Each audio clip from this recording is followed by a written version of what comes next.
आज 2 अप्रैल 2026 बृहस्पतिवार के दिन आप सभी सुनिए बृहस्पतिवार की व्रत कथा। प्रेम से बोलिए बृहस्पति देव भगवान की जय। भारतवर्ष में एक प्रतापी और दानी राजा राज्य करता था। वह नित्य गरीबों और ब्राह्मणों की सहायता करता था। यह बात उसकी रानी को अच्छी नहीं लगती थी। वह ना ही गरीबों को दान देती, ना ही भगवान का पूजन करती थी और राजा को भी दान देने से मना किया करती थी। एक दिन राजा शिकार खेलने वन को गए हुए थे, तो रानी महल में अकेली थी। उसी समय बृहस्पति देव साधु वेश में राजा के महल में भिक्षा के लिए गए और भिक्षा मांगी। रानी ने भिक्षा देने से इनकार किया और कहा, हे साधु महाराज, मैं तो दान पुण्य से तंग आ गई हूँ। मेरा पति सारा धन लुटाते रहते हैं। मेरी इच्छा है कि हमारा धन नष्ट हो जाए, फिर ना रहेगा बांस और ना बजेगी बांसुरी। साधु ने कहा, देवी तुम तो बड़ी विचित्र हो। धन संतान तो सभी चाहते हैं, पुत्र और लक्ष्मी तो पापी के घर भी होने चाहिए। यदि तुम्हारे पास अधिक धन है तो भूखों को भोजन दो, प्यासों के लिए प्याऊ बनवाओ, मुसाफिरों के लिए धर्मशालाएं खुलवाओ। जो निर्धन अपनी कुंवारी कन्याओं का विवाह नहीं कर सकते, उनका विवाह करा दो। ऐसे और कई काम हैं जिनके करने से तुम्हारे यश लोक परलोक में फैलेगा। परंतु रानी पर उपदेश का कोई प्रभाव न पड़ा। वह बोली, महाराज आप मुझे कुछ ना समझाएं। मैं ऐसा धन नहीं चाहती जो हर जगह बांटती फिरूं। साधु ने उत्तर दिया, यदि तुम्हारी ऐसी इच्छा है तो तथास्तु। तुम ऐसा करना कि बृहस्पतिवार को घर लीपकर पीली मिट्टी से अपना सिर धोकर स्नान करना, भट्टी चढ़ाकर कपड़े धोना। ऐसा करने से आपका सारा धन नष्ट हो जाएगा। इतना कहकर साधु महाराज वहां से आलोप हो गए। साधु के अनुसार कई बातों को पूरा करते हुए रानी को केवल 3 बृहस्पतिवार ही बीते थे कि उसकी समस्त धन संपत्ति नष्ट हो गई। भोजन के लिए राजा का परिवार तरसने लगा। तब एक दिन राजा ने रानी से बोला कि हे रानी, तुम यहीं रहो, मैं दूसरे देश को जाता हूँ, क्योंकि यहाँ पर सभी लोग मुझे जानते हैं, इसलिए मैं कोई छोटा कार्य नहीं कर सकता। ऐसा कहकर राजा परदेश चला गया।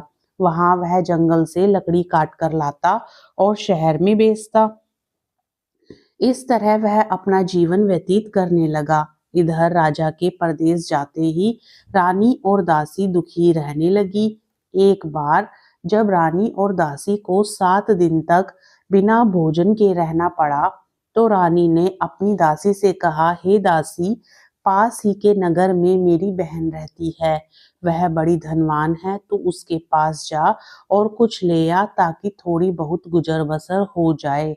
दासी रानी की बहन के पास गई। उस दिन गुरुवार था और रानी की बहन उस समय बृहस्पतिवार व्रत की कथा सुन रही थी। दासी ने रानी की बहन को अपनी रानी का संदेश दिया, लेकिन रानी की बड़ी बहन ने कोई उत्तर नहीं दिया। जब दासी को रानी की बड़ी बहन से कोई उत्तर नहीं मिला, तो वह बहुत दुखी हुई और उसे क्रोध भी आया। दासी ने वापस आकर अपनी रानी को सारी बात बता दी। सुनकर रानी ने अपने ही भाग्य को कोसा। उधर रानी की बहन ने सोचा कि मेरी बहन की दासी आई थी, परंतु मैं उससे कुछ बोली नहीं, इससे वह बहुत दुखी हुई होगी। कथा सुनकर और पूजन समाप्त करके वह अपनी बहन के घर गई और वहां जाकर कहने लगी कि हे बहन, मैं बृहस्पतिवार व्रत का कर रही थी। तुम्हारी दासी मेरे घर आई थी, परंतु जब तक कथा होती है तब तक ना तो उठते हैं और ना ही बोलते हैं, इसलिए मैं नहीं बोली थी।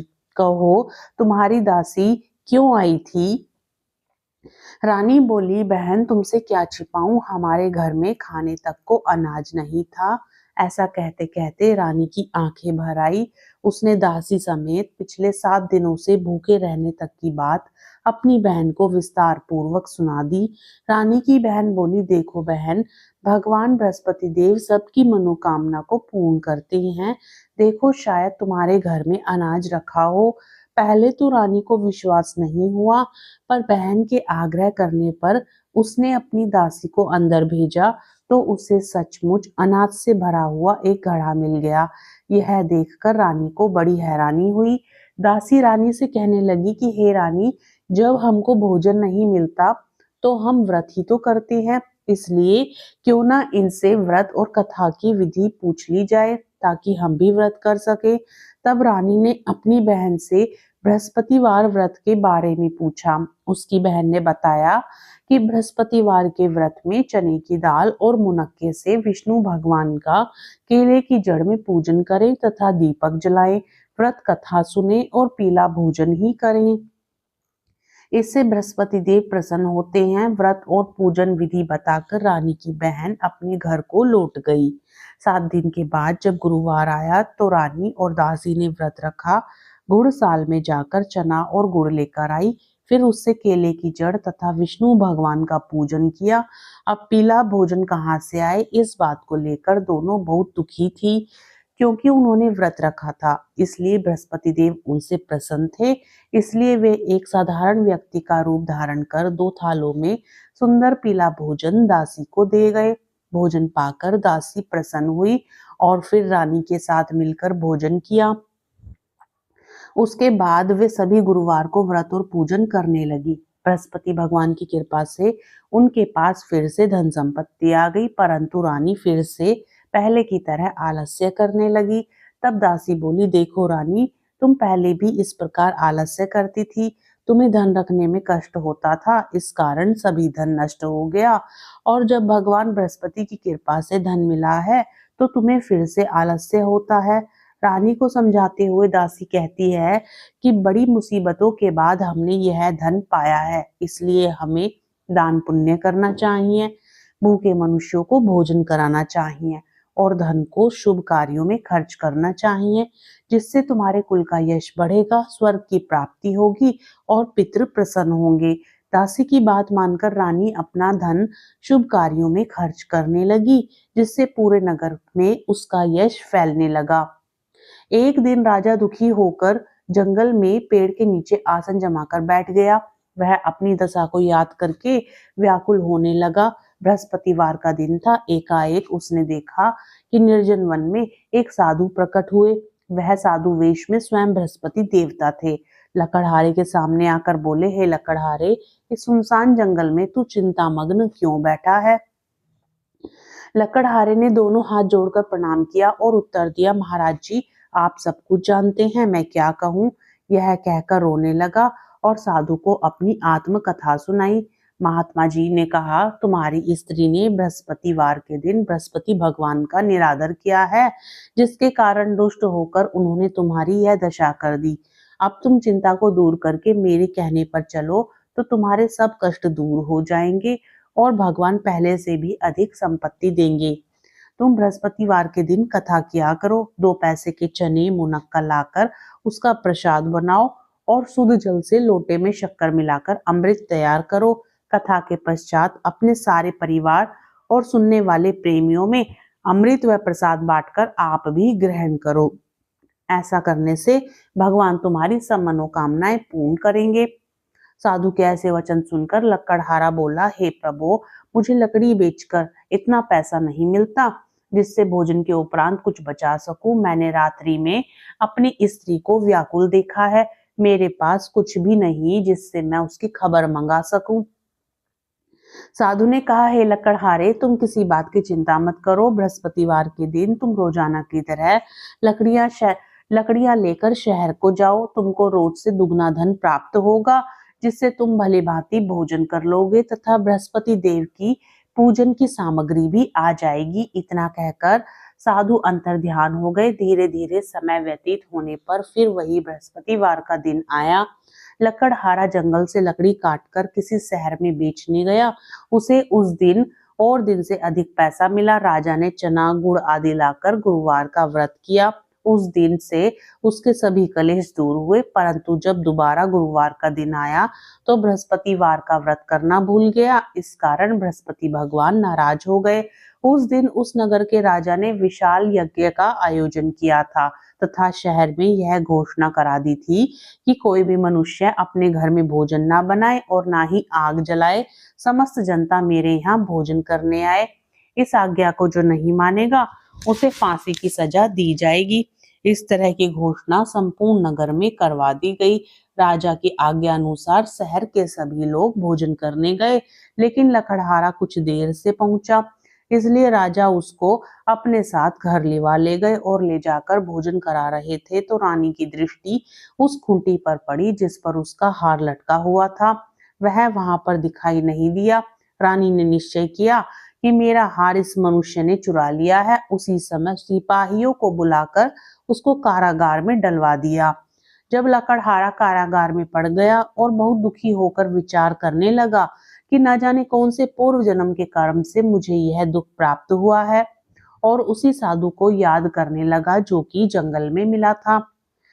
उसी समय तत्काल बृहस्पति देव साधु के रूप में प्रकट हुए और उसकी दशा को देखकर कहने लगे, अरे मूर्ख, तूने बृहस्पति देव की कथा नहीं करी, इस कारण तुझे दुख प्राप्त हुआ है। अब चिंता मत कर, बृहस्पतिवार के दिन कारागार के दरवाजे पर 4 पैसे पड़े मिलेंगे, उनसे तू बृहस्पति देव की पूजा करना, तेरे सभी कष्ट दूर हो जाएंगे। बृहस्पतिवार के दिन उसे 4 पैसे मिले। लकड़हारे ने कथा कही। उसी रात्रि को बृहस्पति देव ने उस नगर के राजा को स्वप्न में कहा, हे राजा, तुमने जिस आदमी को कारागार में बंद कर दिया है वह निर्दोष है, वह राजा है, उसे छोड़ देना। रानी का हार उसी खूंटी पर लटका है, अगर तू ऐसा नहीं करेगा तो मैं तेरे राज्य को नष्ट कर दूंगा। इस तरह रात्रि के स्वप्न को देखकर राजा प्रातःकाल उठा और खूंटी पर हार देखकर लकड़हारे को बुलाकर क्षमा मांगी तथा लकड़हारे को योग्य सुंदर वस्त्र आभूषण देकर विदा कर दिया। बृहस्पति देव की आज्ञा अनुसार लकड़हारा अपने नगर को चल दिया। राजा जब अपने नगर के निकट पहुंचा तो उसे बड़ा आश्चर्य हुआ। नगर में पहले से अधिक बाग, तालाब, कुएं तथा बहुत सी धर्मशाला, मंदिर आदि बन गई हैं। राजा ने यह पूछा, यह किसका बाग और धर्मशाला है? तब नगर के सब लोग कहने लगे कि यह सब रानी और बांदी के हैं। तो राजा को बड़ा आश्चर्य हुआ और उसे गुस्सा भी आया। जब रानी ने यह खबर सुनी कि राजा आ रहे हैं तो उन्होंने बांदी से कहा कि हे दासी, देख राजा हमको कितनी बुरी हालत में छोड़ कर गए थे, हमारी ऐसी हालत देखकर वह लौट न जाएं, इसलिए तू दरवाजे पर खड़ी हो जा। आज्ञानुसार दासी दरवाजे पर खड़ी हो गई। राजा आए तो उन्हें अपने साथ लिवा लाई। तब राजा ने क्रोध करके अपनी रानी से पूछा कि यह धन तुम्हें कैसे प्राप्त हुआ? तब उसने कहा, हमें यह सब धन बृहस्पति देव के इस व्रत से प्रभाव प्राप्त हुआ है। राजा ने निश्चय किया कि 7 रोज बाद तो सभी बृहस्पति देव का पूजन करते हैं, परंतु मैं प्रतिदिन दिन में 3 बार कहानी तथा रोज व्रत किया करूंगा। अब हर समय राजा के दुपट्टे में चने की दाल बंधी रहती तथा दिन में 3 बार कहानी कहता। एक रोज राजा ने विचार किया कि चलो अपनी बहन के यहाँ हो आवे। इस तरह निश्चय कर राजा घोड़े पर सवार हो अपनी बहन के यहाँ को चलने लगा। मार्ग में उसने देखा कि कुछ आदमी एक मुर्दे को लिए जा रहे हैं। उन्हें रोककर राजा कहने लगा कि अरे भाइयों, मेरी बृहस्पति देव की कथा सुन लो। वे बोले, लो, हमारा तो आदमी मर गया है, इसको अपनी कथा की पड़ी है। परंतु कुछ आदमी बोले, अच्छा कहो, हम तुम्हारी कथा भी सुनेंगे। राजा ने दाल निकाली और जब कथा आधी हुई थी कि मुर्दा हिलने लग गया, और जब कथा समाप्त हो गई तो राम राम करके मनुष्य उठकर खड़ा हो गया। आगे मार्ग में उसे एक किसान खेत में हल चलाता मिला। राजा ने उसे देख और उससे बोले, अरे भैया, तुम मेरी बृहस्पतिवार की कथा सुन लो। किसान बोला, जब तक मैं तेरी कथा सुनूंगा तब तक 4 हरैया जोत लूंगा, जा अपनी कथा किसी और को सुनाना। इस तरह राजा आगे चलने लगा। राजा के हटते ही बैल पछाड़ खाकर गिर गए तथा किसान के पेट में बड़ी जोरों का दर्द होने लगा। उसी समय उसकी माँ रोटी लेकर आई। उसने जब यह देखा तो अपने पुत्र से सब हाल पूछा और बेटे ने सभी हाल कह दिया। तो बुढ़िया दौड़ी दौड़ी उस घुड़सवार के पास गई और उससे बोली कि मैं तेरी कथा सुनूंगी, अपनी कथा मेरे खेत पर चलकर ही कहना। राजा ने बुढ़िया के खेत पर जाकर कथा कही। जिसके सुनते ही वह बैल उठ खड़े हुए तथा किसान के पेट का दर्द भी बंद हो गया। राजा अपनी बहन के घर पहुंचा। बहन ने भाई की खूब मेहमानी की। दूसरे रोज प्रातःकाल राजा जगा तो वह देखने लगा कि यहाँ सब लोग भोजन कर रहे हैं। राजा ने अपनी बहन से कहा कि यहाँ कोई ऐसा मनुष्य है जिसने भोजन नहीं किया हो, मेरी बृहस्पतिवार की कथा सुन ले। उसकी बहन बोली, हे भैया, यह देश ऐसा ही है कि पहले यहाँ लोग भोजन करते हैं, बाद में अन्य कोई काम करते हैं। अगर कोई पड़ोस में हो तो देख आती हूँ। वह ऐसा कहकर देखने चली गई, परंतु उसे ऐसा कोई व्यक्ति नहीं मिला जिसने भोजन ना किया हो। अतः वह एक कुम्हार के घर गई जिसका लड़का बीमार था। उसे मालूम हुआ कि उनके यहाँ 3 रोज से किसी ने भोजन नहीं किया है। रानी ने अपने भाई की कथा सुनने के लिए कुम्हार से कहा। वह तैयार हो गया। राजा ने जाकर बृहस्पतिवार की कथा कही, जिसको सुनकर उसका लड़का ठीक हो गया। अब तो राजा की प्रशंसा होने लगी। एक रोज राजा ने अपनी बहन से कहा कि हे बहन, हम अपने घर को जाएंगे, तुम भी तैयार हो जाओ। राजा की बहन ने अपनी सास से कहा। सास ने कहा, हाँ चली जा, परंतु अपने लड़कों को मत ले जाना, क्योंकि तेरे भाई के कोई औलाद नहीं है। बहन ने अपने भैया से कहा, हे भैया, मैं तो चलूंगी पर कोई बालक नहीं जाएगा। राजा बोला, जब कोई बालक नहीं चलेगा तब तुम ही क्या करोगी। बड़े दुखी मन से राजा अपने नगर को लौट आया। राजा ने अपने नगर में लौट आने पर अपनी रानी से कहा, हम निर्वंशी हैं, हमारा मुंह देखने का धर्म नहीं है और कुछ भोजन आदि भी नहीं किया। रानी बोली, हे प्रभु, बृहस्पति देव ने हमें सब कुछ दिया है, वह हमें औलाद भी अवश्य ही देंगे। उसी रात को बृहस्पति देव भगवान ने राजा से स्वप्न में कहा, हे राजा, उठ, सभी सोच त्याग दे, तेरी रानी गर्भ से है। राजा को यह बात सुनकर बड़ी खुशी हुई। 9वें महीने में उसके गर्भ से एक सुंदर पुत्र पैदा हुआ। तब राजा बोला, हे रानी, स्त्री बिना भोजन के रह सकती है, पर बिना कहे नहीं रह सकती। जब मेरी बहन आए तो तुम उससे कुछ मत कहना। रानी ने कहा।